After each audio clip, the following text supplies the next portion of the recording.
a blessed day, guys. Opportunity to document my activity today, February 5. February 5. Opportunity to document my activity.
So guys, my activity every day, daily routine is to feed my ducks and my chickens and also my goats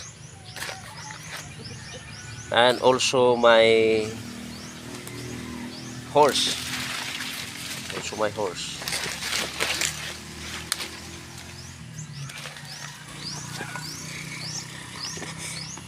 But my focus of my activity today, guys, February 5, 2026 at exactly 8 o'clock plus is to plant additional coconut tree. So, tanim ako ng followers, guys, ng lubi, coconut tree planting. So, na-plaster ko na dito, guys. So, 8 pieces itong itanim ko, guys. So, tira, guys. So, ang style ko, guys, may ito guys, may iti na ito, guys, halo na. May iti at saka may abo at saka lupa. So ito na, guys. Father God, I dedicate this plant to you. Itanim ko ito, Ginoo, for your glory, in Jesus name, as well as our joy. O mamunga kini, Father God, in Jesus name I declare, o ang tinan makatilaw ni ini, Ginoo, makapasalamat, give thanks and praises to you, and most of all, transformation into Christ likeness. Father God, ito nga lubi, Ginoo, ididikit ako kanimo, Ginoo, for my children, Charlene James Espinosa Lara, James Espinosa Lara Jr., Lian James Espinosa Lara, Lian James Espinosa Lara, and my apo Aliana, and my bunso son David James, for your glory of your name, to my thousands generation. Father, we bless your name, we glorify your name, for you alone is worthy to receive my thanksgiving, praises, and worship in Christ Jesus. Salamat, Lord. You also bless Jerica Joy in my whole family. Father, we thank you. We bless your name in Christ Jesus. This portion lot that you have entrusted in me, may you glorify, may we glorify you and enthrone you for me, and my house will serve the Lord thousands generation, godly generation, in Christ Jesus name. Amen, amen, amen. So ito na, guys, tanom na ako guys. February 5, 2026. So, ang teknik ko guys, hindi ko ito idig ng ilalim kasi mamatay ito guys. Kaya ito lang ganyan lang guys. Tested ko na yan ang aking mga paraan. So, yan. So, mayroon din akong abana. May abana ako guys, oh. Ito na guys. May rambutan. So, tanim. Kilos na habang maaga pa, tayo'y magtanim upang may anihin. Amen. So, anak na guys. So, if you try to continue being a diligent and industrious of your life, there will be hoping success in your future time. Amen. So, kilos na habang maaga pa, tayo'y magtanim upang may anihin. If you try to continue being a diligent and industrious of your life, there will be hoping success of your future time. Amen. To God be the glory. Okay guys, tahan mo naman tayo guys. So ito guys, may halo na ito guys na lupa guys. At saka iti, abo. Ano na guys. So, Father God, itanim ko ito in your name, in Jesus' name. Mamungingi ito sa bunga. I declare in Jesus' name. Salamat, Lord. Thank you, Lord God. Thank you, Lord Jesus. Holy Spirit. Thank you, Lord, for the opportunity to plant coconut tree in the portion of my land that you have entrusted in me, that I may become a good steward of your blessing in Jesus' name, and my children, Espinosa, Lara, complete whole family. Amen. So, ito naman guys. Lubi, itanom ko ikaw in the name of Jesus Christ, by the authority of my Lord God and Savior, in Jesus' name. Mamunga kag daghan, in Jesus' name, I declare. Amen.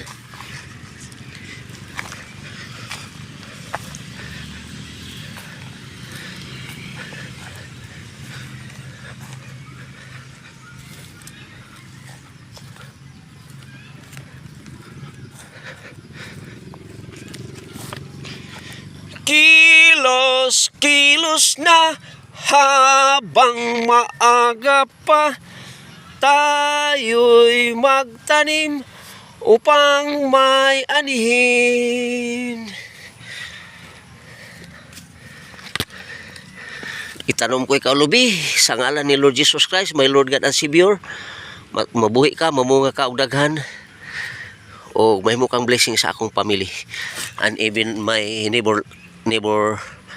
mga neighbors, in Jesus' name, in my community. And Lord, thank you, Lord, Holy Spirit.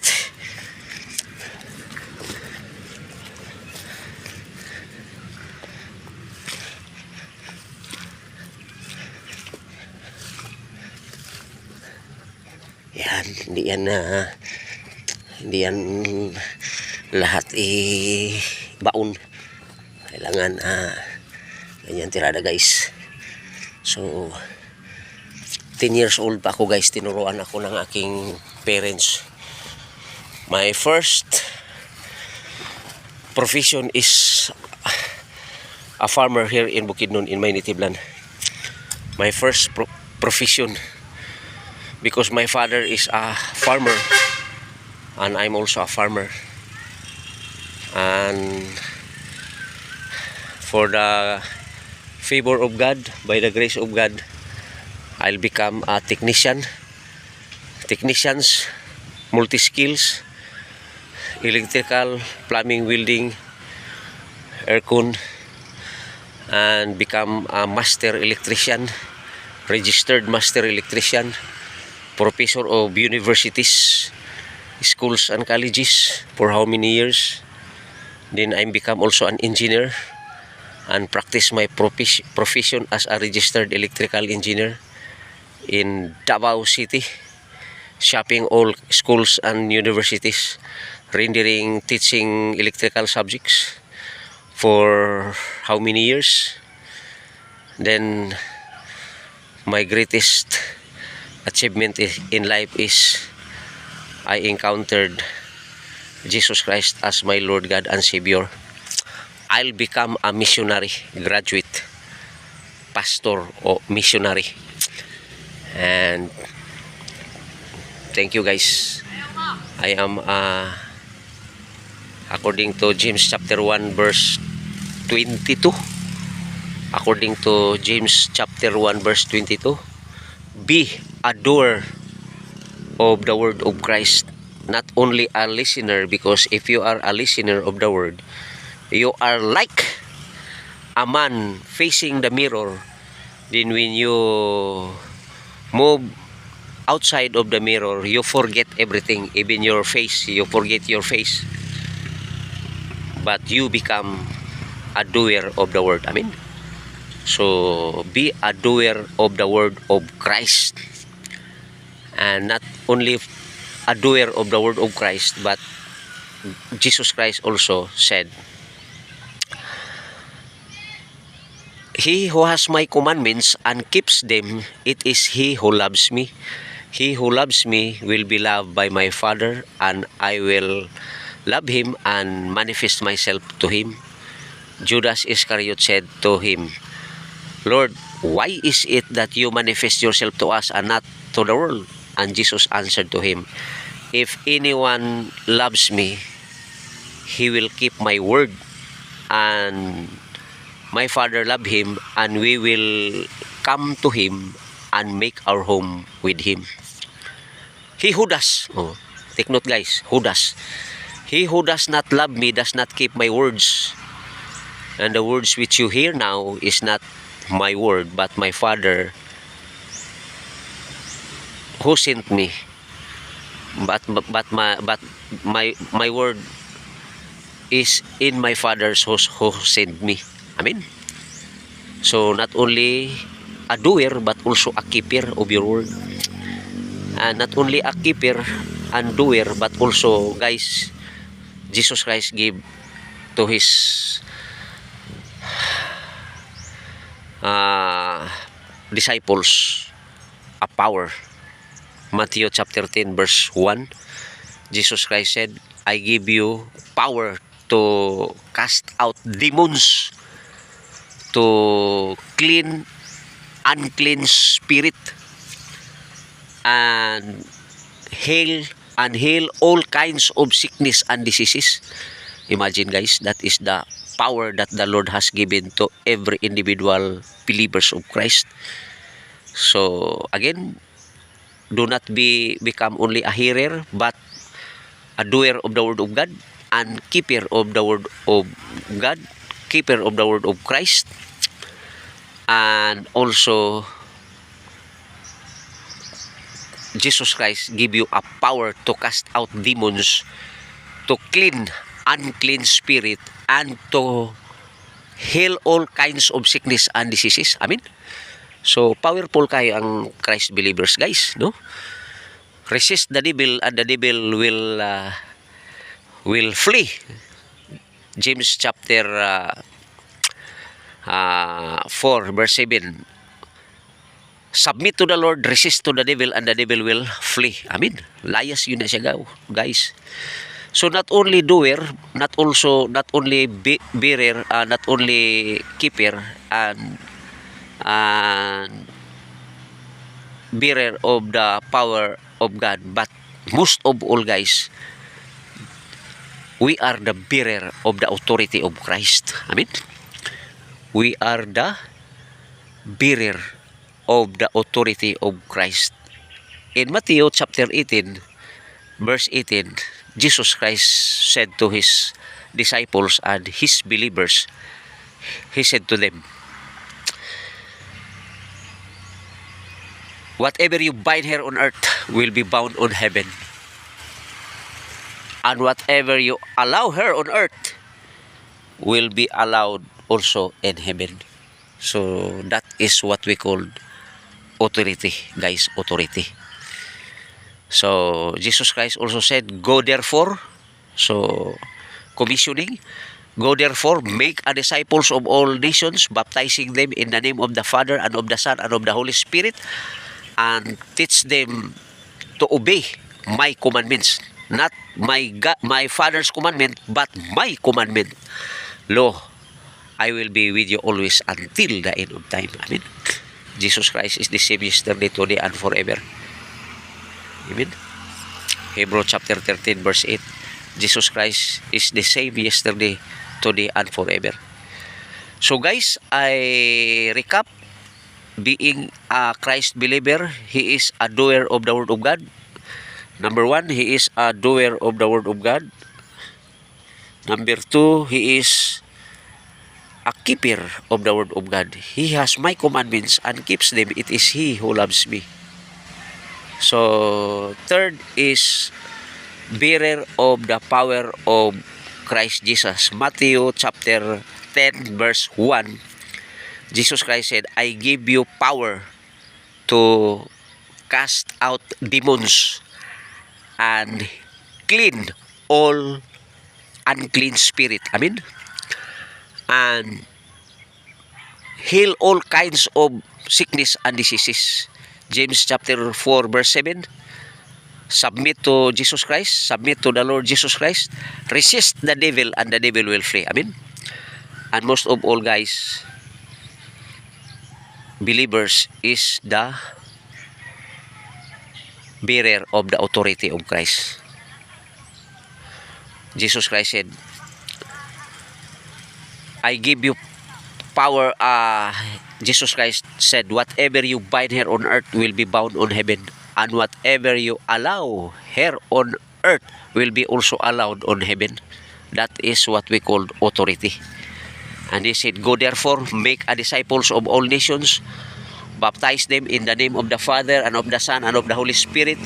Teach them to obey my commandment, to keep my commandment, to do my words, to engage, evangelize, saturate, subdue it.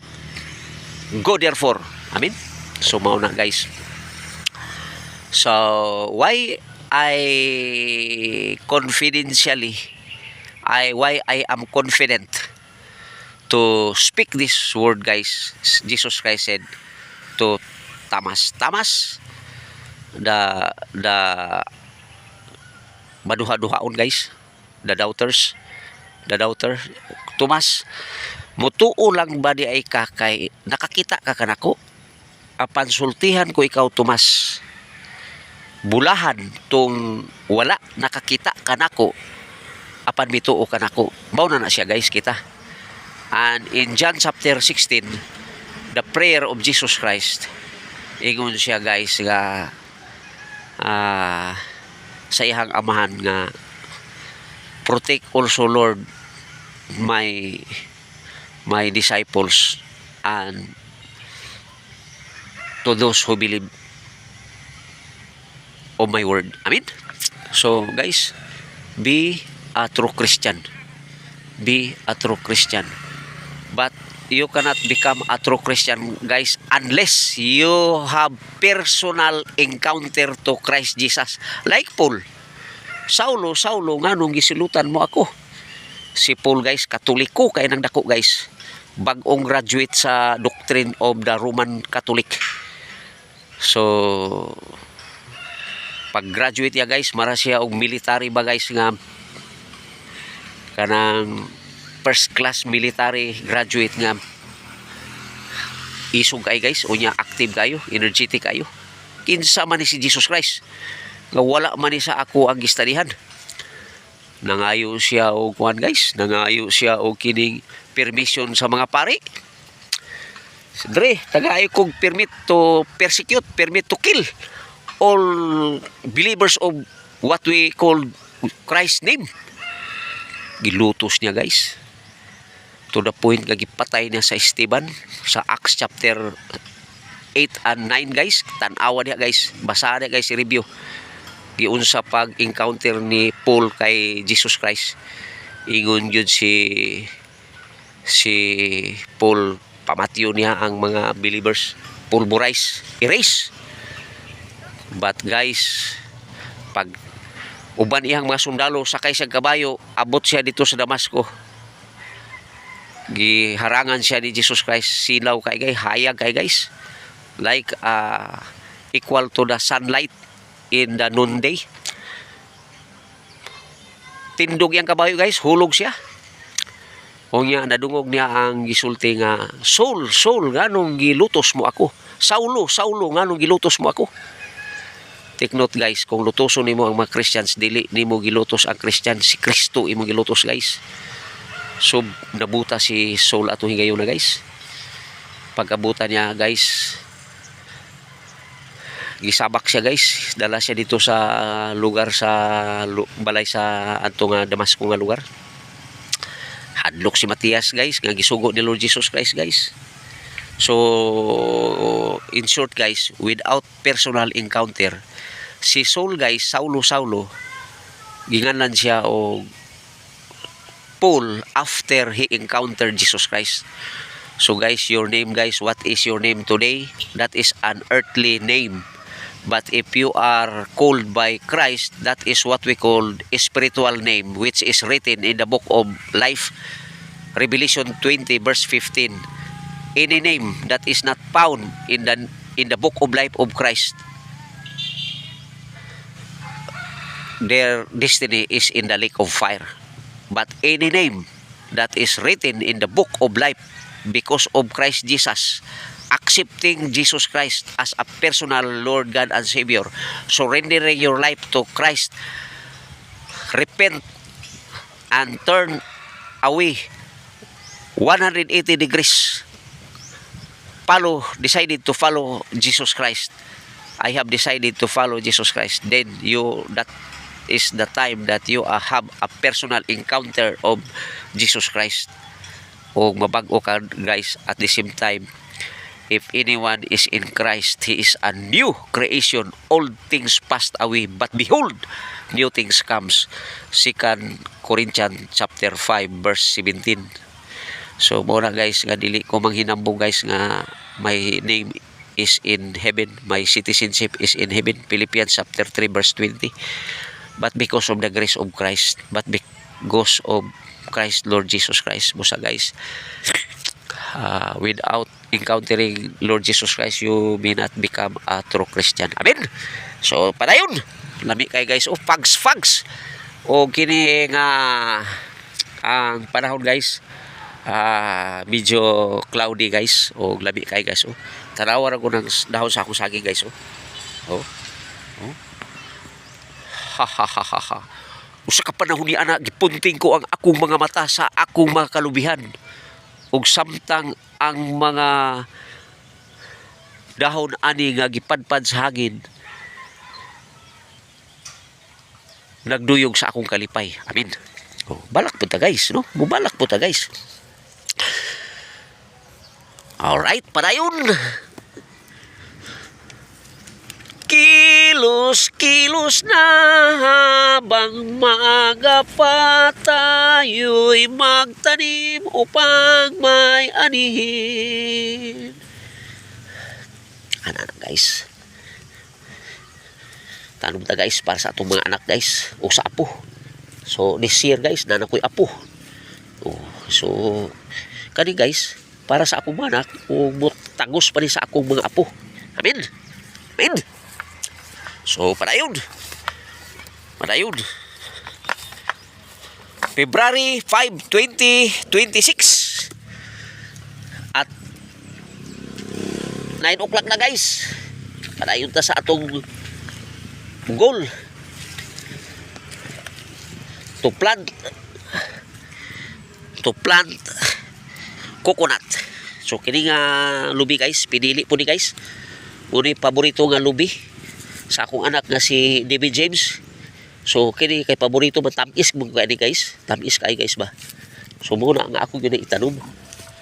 So daghang kong mga lubi diri guys, pero naagi usa ka punuan diri guys nga napilian sa akong anak nga si David ug sa akong mga anak tanan, Charlene James, James Jr., Leon James, David James. Tamis guys. So ang papa usay paborito sa anak gitiman ana na guys. O nya gisimilya na ako guys. Mo na ni tanom na ko guys. So mo na guys. It's my heart desire to share with you guys the greatness, the goodness of Christ Jesus. Una guys nga the more you read the word of God, the more you encounter Christ Jesus, the more that the word of God reveals that Christ Jesus Christ is Lord, God, and Savior. Amen. So ano na guys.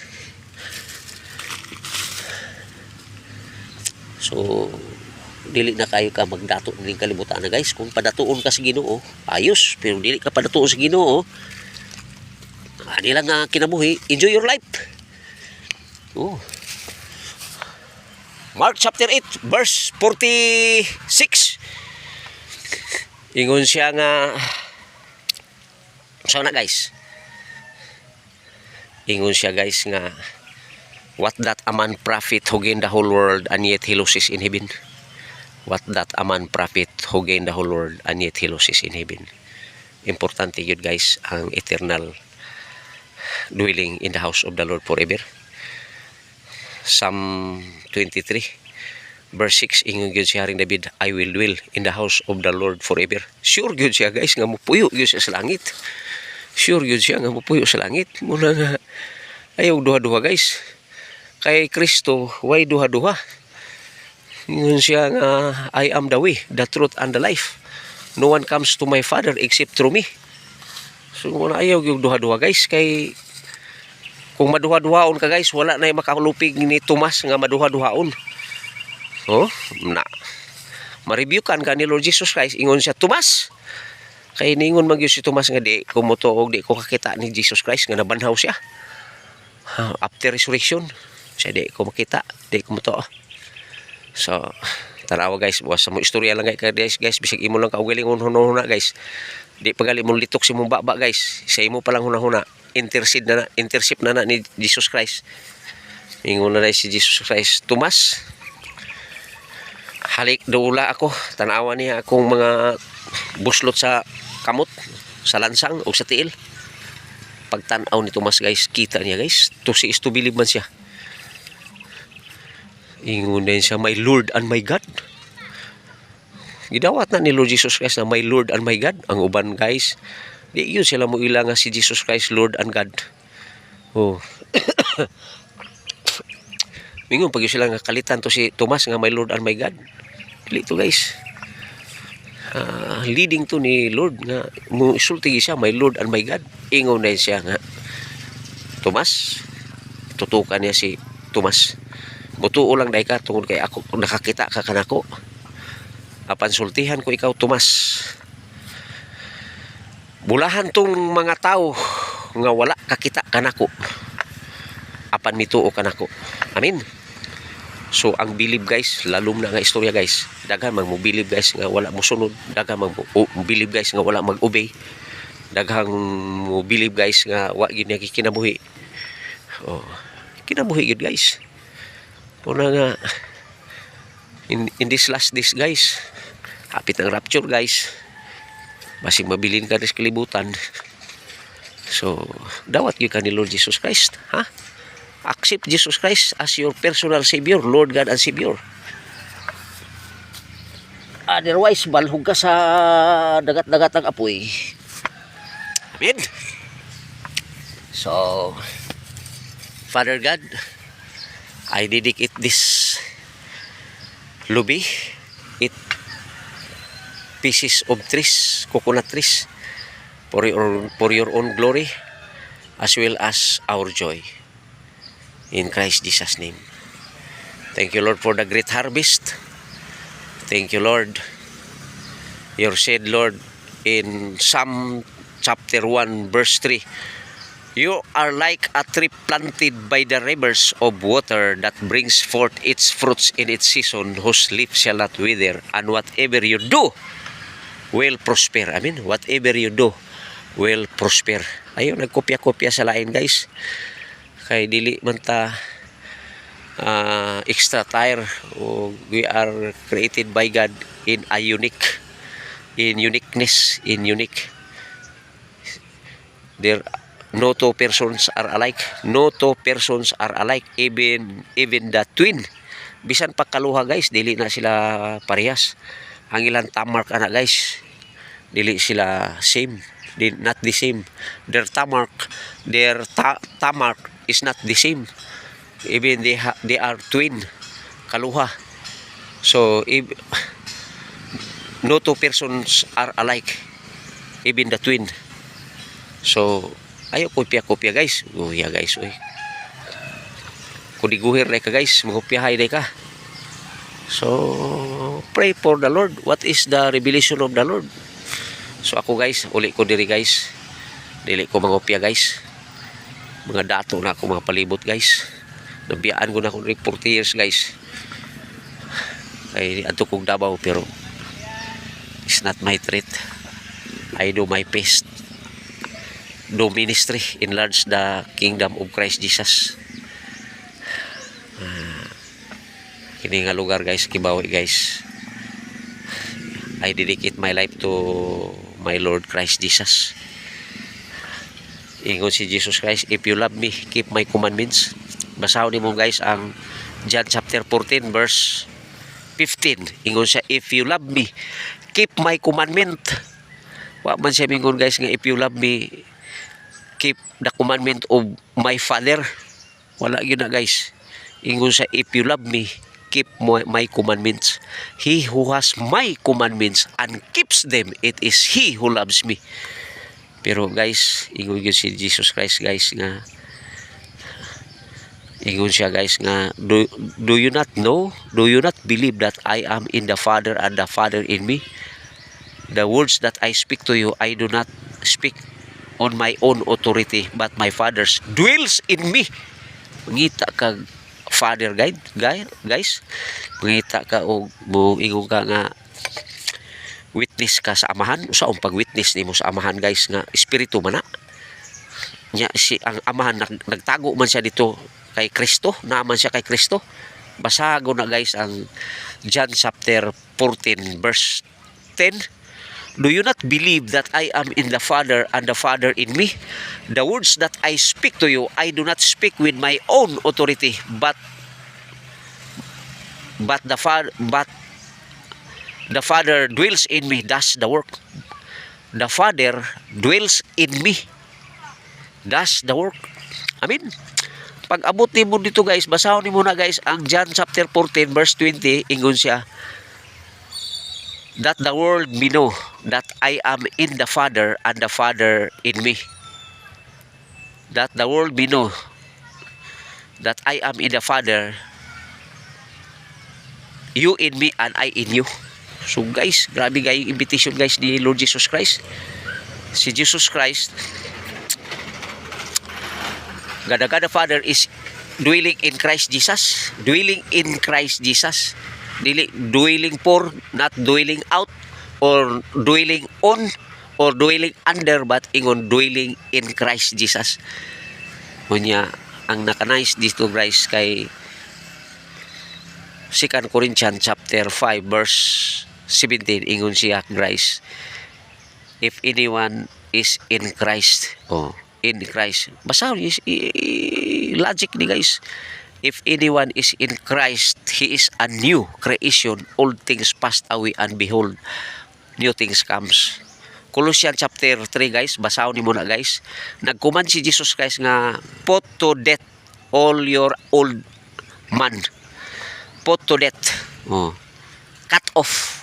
So, muna siya, guys. Pero, di mo ni mahimo, guys, kung imo-imo lang, guys. Patabang yung ka ni Christ Jesus Christ, guys. Hallelujah. Amen. Thank you, Holy Spirit. Blessed be the name of the Lord.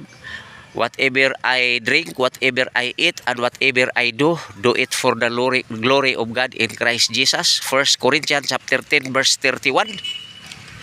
1 Corinthians chapter 10 verse 31. Whatever you drink, whatever you eat, and whatever you do it for the glory of God in Christ Jesus. Guys, salamat. Thank you for subscribing, patronizing my educational YouTube video. Have a blessed day.